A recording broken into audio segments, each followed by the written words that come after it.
Welcome back, everybody, to another episode of Han Talks First. This is the Mando Talk Show, and today we are talking about the newest episode called The Tragedy. What could that mean? Well, we're going to find out here today, but I'm joined again by the co-host, Dean. How's it going, buddy? Pretty good at yourself. Oh, you know, same old, same old. I haven't gone anywhere or seen anybody in months, so I'm just, sitting here surrounded by all my Star Wars stuff and losing my mind. Complaining about how short the episodes are now. Most definitely. Actually, I'm glad you asked how I'm doing, because if some of you noticed, this weekend I posted a video of me building this little guy. Look at that. Isn't that cool? It, like, the ears, they interact. He can move his head. It even comes with his little ball. Isn't that cool? So yeah, I did a time lapse. Oh, I'll fix that later. Okay, I did a time lapse video of me building this Lego set, which is on the channel. Everybody, it came out yesterday, so go and check that out. It's pretty fun. Walk through. I'm gonna set it right here. That way you don't break it again. Watch it falls halfway through, and it was just his little knuckle. His knuckle fell off. It's okay. Okay, so yeah, enough of that. Everyone's here to listen about the Mando Talk Show, so let's jump right into it. I would like to start off by saying that I loved this episode so much. I knew about halfway through that it was directed by Robert Rodriguez, and I told you this was one I was really looking forward to, and it did not disappoint. Everything about it was great. Parts of it actually felt like a fan film to me, which is interesting. And we got some more lore from legacy characters. We learned about some more people. We broadened the story, and we have separated Grogu and Din Djarin, which is something I wanted to see. I'm very happy with it. This episode was great. We were talking. You were texting me as you were watching it. You just finished it, and you were telling me this episode's too short, but it's amazing. And it's kind of how I felt too.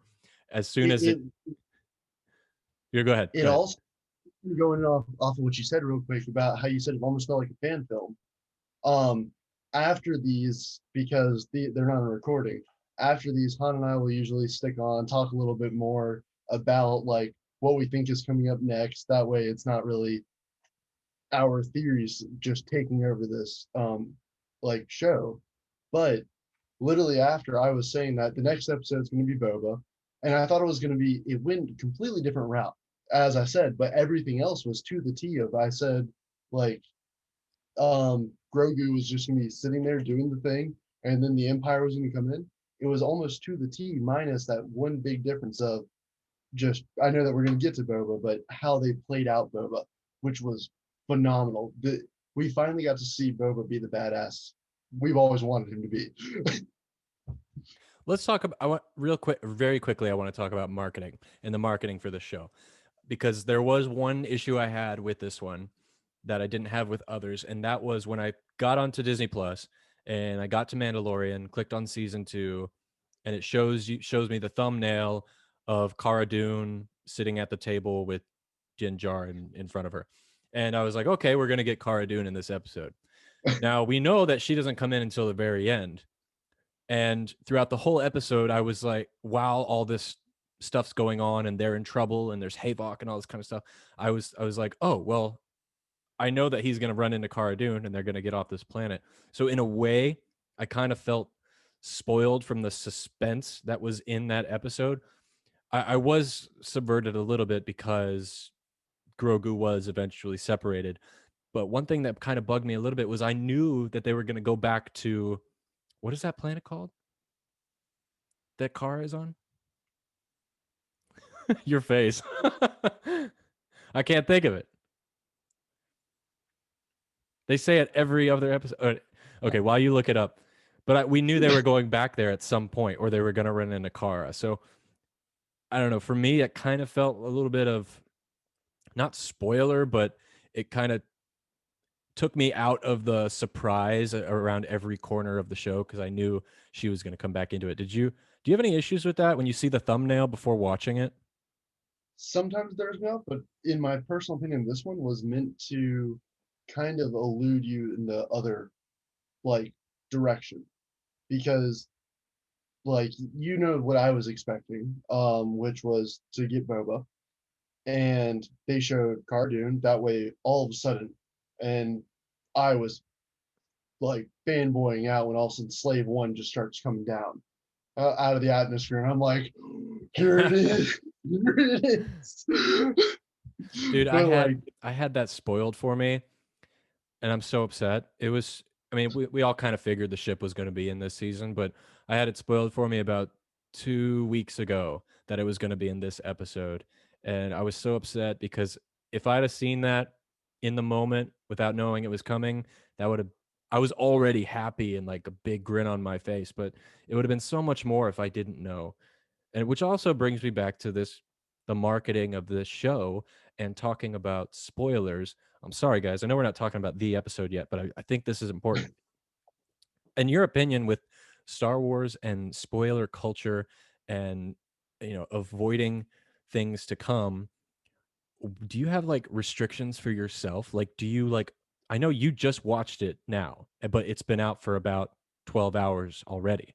Does that like, I don't know, do you stay off social media? Do you think it's your own fault if you see spoiler content out there? Or do you think it's those I people who spoil it? I somehow avoid spoilers, even like even if I get on social media. Like the only thing, the closest thing to a spoiler I saw today was actually from you. But Oh, really? you don't spoil things. Like you just said that the director Rodriguez did a fantastic job. All you said was Robert on your Instagram story, and that was the closest thing to a spoiler I saw. Was you saying it was too short and that it was a fantastic episode. Somehow I avoid spoilers. I'm lucky, knock on wood. Um, but I'm not really sure how I get that lucky. But like when it comes down to rumors and those kind of spoilers, I take them with a grain of salt because 90% of the time, Star Wars fans are wrong about the rumors and that kind of stuff. Just any type of rumors when it comes to video games or whatever. 90 times out of 100, it's wrong. Yeah. Um, but then when it comes to when it's already out, I just get lucky, to be honest with you. I'm usually one of like me and you will text about Star Wars on opening night because I'm 3 hours in front of you. We make it clear where it's like the only thing I'm allowed to say to you is it was good, it was bad. All right. Like that's kind of our agreement because usually I'm seeing it 2 or 3 hours before you just because of time zone difference. Yeah. And usually because I'm on the East Coast, it makes it easier where I usually am one of the first to see it. So I guess that's why I never have to deal with spoilers because I have my ticket to a movie theater months in advance before. So to me, I think it's kind of your own fault because the technology is so advanced now where like Twitter, you can just tell Twitter to not show you keywords. And if there's a tweet about it, that's on you for not setting that setting. But it's also kind of like you need to, um, as somebody who knows the information, you kind of need to put a big, bold spoiler in the beginning if you're going to talk about it. Very true. I like what you said about how like, you kind of get early access in a way on the East Coast for like the movie experience. And what's funny is it's kind of the opposite with the television side because I will get it at midnight while as you will get it at 3 a.m. So I have an advantage there, which is kind of funny. But anyway, we're here to talk about the episode, so let's jump into it. I would like to start off with talking about Boba because this was his official return to the Star Wars franchise and I freaking loved it. I was a little scared because it's Tamara Morrison. I haven't really seen him act outside of Django Fett, which was kind of a minimal role, and Aquaman. He was Aquaman's dad. That he was talking about Aquaman. He was my favorite part of that movie. I think Aquaman is a terrible, awful film, but Tomorrow is my favorite part of it. But anyway, he was great. I really thought he brought this character to life and he like showed that this guy has been through some, you know, and he's seen the world. He's all scarred and marked up, but it's not just his physical appearance. The way he talks, he sounds like an old, experienced. He kind of sounds like a good guy in a way now, which is a little weird to some people. Exactly. I Yeah. Like What are your he's thoughts on Boba? like it's just in general. I would almost say this was. I know that we've all seen Boba. We all know that he's the awesome character from Empire Strikes Back, and that kind of stuff. But I would almost say that they finally fixed Boba's legacy. Like the way he died, being elbowed in the back, basically, and people killed him, or the way that he died. And then before it was just the only reason he was cool and like as a character was because he was silent. He was and just the armor alone. We never got to see him really do anything cool. And then those shots, and like he clearly was living with the sand people, I feel like. Yeah. But those shots, like we've never seen a stormtrooper helmet break. And that was just instantly just showing how strong Boba is without the armor. And then when he gets that armor, all of a sudden it's just jaw dropping with the strength and actually seeing what he can do in action. We did see a stormtrooper helmet break in episode 8 last season with the armorer when she was like tearing him down at the end. Do you remember that?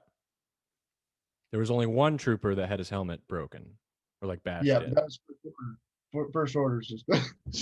but So, but oh no, not yeah, episode like the Mandalorian season episode 8. we did. Yeah, when the armorer tells Jin and them to go off and she remains there and the stormtroopers come in. Anyway, them breaking Yeah, was really cool and his fighting in this was incredible. It was amazing. It kind of gave me a little bit more of an acceptance to having a Boba Fett show. At the same time, I'm still not convinced. But yes, it proved that this guy is a badass soldier, and I don't know, he can fight very well, and it's just some of the movements that was done in this. The action in general was great, which again, I testament to Robert Rodriguez. I think he's a great action director. And another thing that was really great, him coming on to this, was that he adapted his style to the style that the Mandalorian is shot in this show.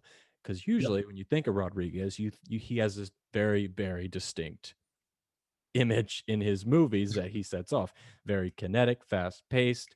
Um, it's sometimes made to look like a B movie in some ways. But in this one, he kind of held back. And if you laid out these episodes all at the same time, and I looked at them, I probably wouldn't have been able to guess that this was his episode. But at the same time, he did a fantastic job. He is a seasoned director. He knows action. I think this is some of the best action that I've seen in The Mandalorian so far. oh, it was the best, and you could really tell that like he still got the shots he likes in there because I think it's the way that they broke the stormtrooper helmets is why it just stuck out so much because you had the pieces flying at you, which is one of those shots that he likes, where when the explosion or the fight or something, he likes the like debris coming at the camera. And I Yeah. feel like that's why the stormtrooper helmet's just breaking stood out to me so much more than episode 8 because I do remember it cracking, but I just don't remember it like feeling like it's flying at you. Yeah, it wasn't like this. Not at all. And yeah, and the stormtroopers too. I felt like these were stormtroopers from A New Hope, just the way they talk to each other. I'm curious if they used some of the same dialogue as before because it sounds like the same guy. But I thought that was great. I loved how Fennec was reintroduced to this and how she's in service to Boba Fett now. And Boba Fett and Fennec's relationship is very similar to Django Fett and Zam Wessel from Attack of the Clones. I thought that was And that's beautiful my too. head was out with as well. The one thing that kind of made me question though is there's no way Boba and Winnick didn't meet each other during the Empire Wait, what? because Say that again. there's no way that Boba and Winnick hadn't met each other in the past because they both served the Empire as bounty hunters nonetheless, but Winnick was an Oh, I see. assassin. But there's no way that they didn't know each other prior. And that's just kind of like, it makes me want to know their history more, just with the way that the chemistry these two actors were able to give these two characters Yeah. very just abruptly as well. It just felt very casual and easy. So like I really hope that if there is the Boba show, we get that actually. I wouldn't Yeah. mind Yeah. us getting a prequel to the Mandalorian and seeing or almost like episodes in between 5 and 6. Yeah. Almost Boba in between there to see his bounty hunting escapades and have Winnick and him going on a mission together. I think that'd be cool if those rumors are true. I do too. And like you said, I love their relationship with each other as well, and I could definitely see that going on to another show. But right now, they're actually going to be joining Jin to help save the child, which is adds to Boba Fett's character too, which I love because he said that, when he got his armor back, Jin was like, "Okay, so, our deal is over and our negotiating's done." And he was like, "No, because I said you would have your child and he's gone. So I'm going to help you get it back." That adds so much to who Boba Fett is as a person, and I love Yep. that. Like not it's like this moral code of honor among thieves, and they Yep. kind of, while he's not a member of the bounty hunting guild, he still respects who Jin is as a Mandalorian, I guess, because he also would you okay. So Mandalorian consider ties. Mandalorian ties, we'll say. yeah, let's jump onto that because we learned about Django and Boba and their ties to Mandalorian, which we had actually never gotten anything, not even in expanded universe. Yeah. So Yep. how did you feel about learning about Django and Boba and kind of recap what was said? It kind of disappoints me a little bit because in the Legends, I remember that it was like Django was gifted the armor because of how just great of a warrior he was. And it was like a gift. And then now, but I had no problems with him being a foundling also. It actually kind of makes the inevitable bond between Boba and Din that I think we're going to see build out over the next, unfortunately, 2 episodes. We're already at that Oh, so point. sad. But I think we're going to see them actually build a relationship that maybe like it's just going into season 3 as well. Maybe. Yeah, I could see that too.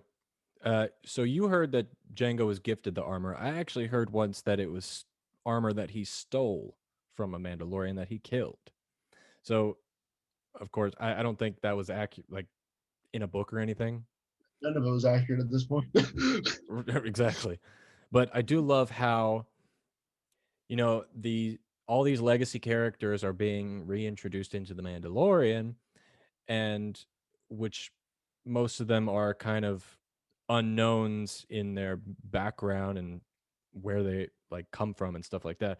But the way John Favreau and Dave Filoni are putting them into this world, because they bring in Boba Fett, they have to explain what happened to him and how he's related to all of this, right? And they do that through the armor, and they also do that through his father Django. And I think they're doing it really well because you could just like Rogue One, Force Awakens, etc. Just throw all this stuff in and be like, "Hey, remember this guy? Wasn't it great? Like, yeah, I love it."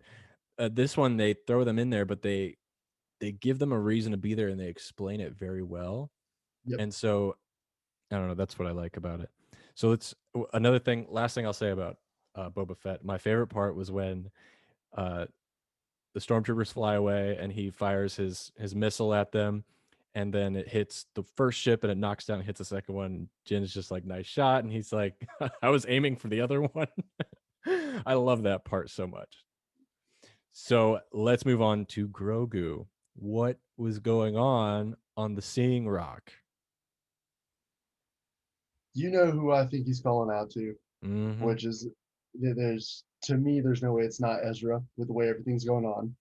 Um, and then that scene, did I tell you or did I not tell you? That's exactly what was going to happen. He was going to be in the middle of it, and the Empire was going to come and just mess everything up. Yep. Yep. I did like how the force almost was acting as a force field for him alone. So I thought that was funny. I was like, it's a literal force field. But the one thing that made me question it is when the snipe or when Baby Yoda, gosh, Grogu, had basically was locked on with the sniper, would the laser have passed through the force field, or was he safe from even that? Like, could a laser penetrate that? Um, my wife brought that up, and I was like, I don't know, like I can't answer that one. I think he would have But been safe, and that could have given Din an advantage when yeah, he was negotiating down there. So he was in that force field for a long time. So I mean, it's not spoken, but he was definitely contacting somebody. He was talking to someone far away. And you think it's who Ezra? else? Ezra. I would like I'm at the point where I want it to be Luke Sebastian Stan. Skywalker. You want Sebastian Stan to come into play, and don't get me wrong, if that happens, I will be ecstatic because that tells me that we're getting a Luke Skywalker spin-off series. Like that would confirm that for me if that happens. I don't think that's what's gonna happen though. It's just there's too many things tying this whole series back to Rebels. Just too many things. Like it's so if there's no way it's not Ezra, in my personal opinion. So I actually am not a big fan of Sebastian Stan playing Luke. Now, I just said I think he was talking to Luke. I don't think Luke's going to show up. I think when someone comes in, when a Jedi comes in, it's either going to be Ezra or it's going to be an unknown Jedi, a brand new person that is a student of Luke's, and they will say, "I am here because Luke Skywalker told me to come." And that's how they will introduce a new character. I don't think they'll bring in Luke. I think there's too much baggage with that, but I think at this point we're 6 years away after Luke saved the entire galaxy, and I think they have to at least mention him at some point. I'm surprised they haven't. I mean, I'm glad they Yeah. didn't because it kind of shrinks the world and everything, but I think at some point they have to acknowledge it, and maybe Ezra or this new Jedi will acknowledge it in some way. See, I personally think he's speaking to Ezra because I'm gonna have to jump to the end here, and for my reasoning, Yeah, go ahead. all of Rebels, we saw Ezra dealing with the light side of the Force and the dark side of the Force. That whole thing. He was Maul's apprentice for 2 seconds, was Kanan's for the rest of the time, but it still happened. um, where he was toying with the dark side of the Force and the light side of the Force because he just wanted the answer to defeat the Empire. And with that, like when Ezra shaved his head because of kind of leading down the dark path a little bit and becoming more like the look of Starkiller, who is the ultimate example of light and balance in the video game world that we got to control to an extent. Um, if you looked at the end when Grogu is honestly tapping into the dark side of the Force in a way, he's force choking each stormtrooper, slamming them into each other, and looking angry. That's the angriest we've seen Grogu look. It was just one of those things that there's no way that he wasn't speaking to Ezra because Ezra's had those bond issues. Um, to an extent, again, not as bad as Anakin, but to an extent, Ezra had those bond issues, or wanting something so much that he was willing to give up the light side for that want. Um, so it was just, in my opinion, what Grogu's going through, Ezra was the ultimate mentor for that. Yeah, definitely. I could see that happening. So yeah, let's talk about the ending there because one thing that I took away from it was that we got so much more of Moff Gideon as a character. I would say the most that we've seen an actual representation of who he is, and I loved it. He's kind of playful. He's definitely evil, and he has no remorse for this child or the Mandalorian, his ship, etc. That was another tragedy that we didn't talk about was the loss Yep, of the it Razor was incredible. Crest, which is it's sad, but I'm kind of excited to see what he gets next. Actually, that ship had so many issues. It was it was inevitable that it was going to blow up this season. But yeah, I think Moff Gideon in this episode is the best that I've seen him. I really loved him. You know, he knows so much about the child than I think we think he does. He's Yep. probably been interacting with him before, not just in last season, but prior to that. And I could have sworn we were going to get a glimpse of who his boss is in this episode, but we didn't. But he's definitely a very meticulous guy, and he's got some kind of plan. And I don't know, I just loved him in this. And yeah, the choking out the stormtroopers, I freaking loved it. I thought it was great, and it showed that all that training that Grogu has had in the past, he does know how to use it. He just chooses not to. And he Yep. probably doesn't want to live that life anymore. Just like how when at the beginning, when Din asked him, like, don't you want to be with your people and your Jedi? He kind of grumbles a little bit. I think he wants to be done with that. I don't think he wants to use the Force. I think he just wants to be a baby and live his life, you know? Eat eggs, all that kind of stuff. But what do you think is going to happen next? We're 2 episodes in, or 2 episodes left, and it's got to be something big.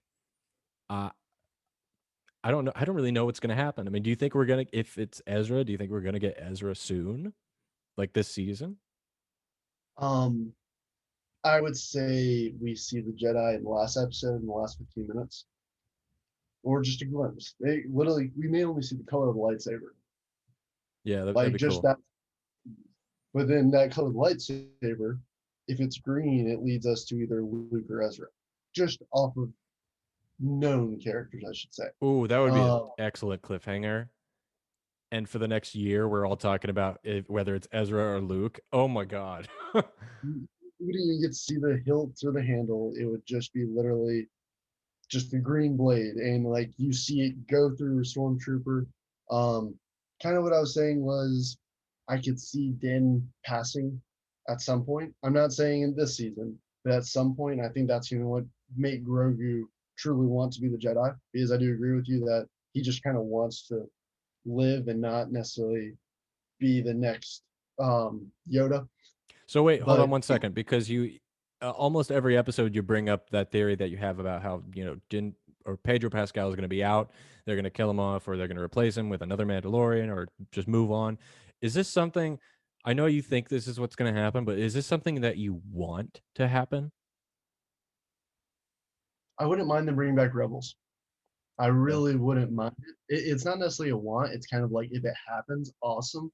But every episode, you can't deny it's getting closer and closer to my theory Yeah. because so far it's not a direct correlation. Like I said that Din and Boba were going to have an all-out battle this episode while this is going on, and then the Empire's going to come in. The difference was Din and Boba had a battle. It was just on the same side. Right. So, but I just, and then Boba could be the new Mando if what I'm saying happens, instead of Sabine, because that's always been my theory is Sabine would randomly come into play because Ahsoka. But I really do think that they're just bringing Rebels back. It's because Rebels was like Filoni's second baby, and this Yeah. is his third. And then they had some tie-in that have made them directly connected more than just a little bit, but they're majorly connected. Like Rebel season one had nothing to do with Clone Wars. Now Ahsoka's in there and she's leading the way for Rebels. So it's one of those things of it's what he does is like season two of just using Clone Wars and Rebels as an example. Season two of Rebels all of a sudden became like Clone Wars Part Two, just because it was Clone Wars was kind of Ahsoka's viewpoint. Majority of the time, I think Ahsoka was in more episodes than Anakin and Obi-Wan were in. If I'm thinking about the IMDb characters and like what voices appeared, I think Ahsoka has more episodes than anybody. So then you tie all that together, and it's just now you have Ahsoka in Rebels, now you have Ahsoka in Mandalorian, and it's just like Bo Katan's back. It's just there's a lot of tie-ins. Is the only reason why I think that. Yeah. By the way, while you were talking, I just remembered the name of the planet, and it was Navarro. That's where The guild used to hide out. Navarro. It was bugging me the whole time we were talking.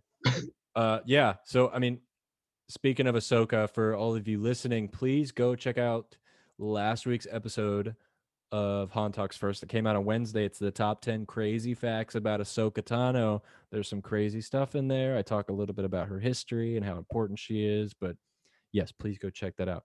I mean, do you have any last minute thoughts on the episode? I've kind of said everything I had to talk about for it. I think Ahsoka's going to be back the next episode or the following episode. Oh, you do? Yep. Because it's one of those things of just like how last season ended. They got the band back together. He's already gone and got Cardoon. He's already gone and done that. We know that Cardoon's now part of the Resistance.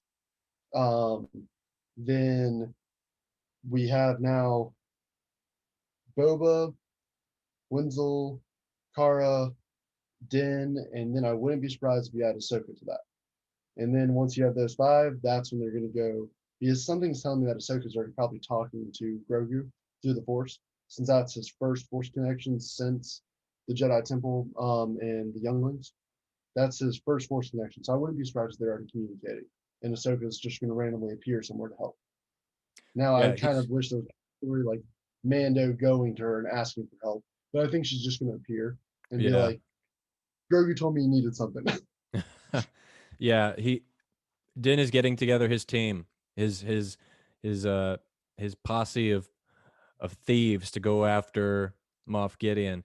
And this leads me to ask the question that will there be a giant battle at the end of this season? When Favreau pitched this idea of this show to Disney a few years ago, and it was greenlit, he was mandated to create a Disney Plus version of Game of Thrones. And at the end, I've never watched Game of Thrones, but at the end of Game of Thrones season 2, it was already becoming very popular and one of the biggest shows of all time. And it ended with a giant battle. So do you think we're going to get a huge brawl at the end of this episode with two sides fighting and it's going to be epic? I really do. Like, again, wouldn't be surprised if the final thing we see is a green lightsaber. And then also seeing maybe a silhouette of who Moff Gideon's boss is. Oh, yeah. Just because the thing about Game of Thrones was they were great at kind of every single episode had somewhat of a cliffhanger. It wasn't like an immediate cliffhanger, but everything had somewhat of a cliffhanger that I really do think that they're just going to end us with something where we're going to be angry that we don't have episode 9, that we have to wait another year for whatever just happened. Yeah, I totally agree. Anyway, it was a great episode. Can't wait for next week's. You guys should come back next week and tune in and listen to us talk about next week's episode.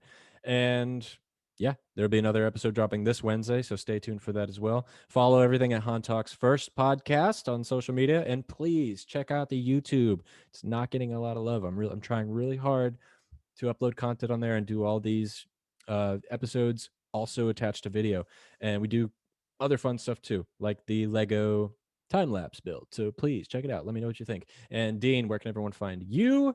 And yeah, that was it. You can find me at on YouTube at Four Legged Gamer. The first video will be uploaded on Saturday, the 5th. So that'll be uploaded tomorrow. And then you can find me on Twitter at still as of right now, the collectionist. Twitter handle is Switch Dean. Perfect.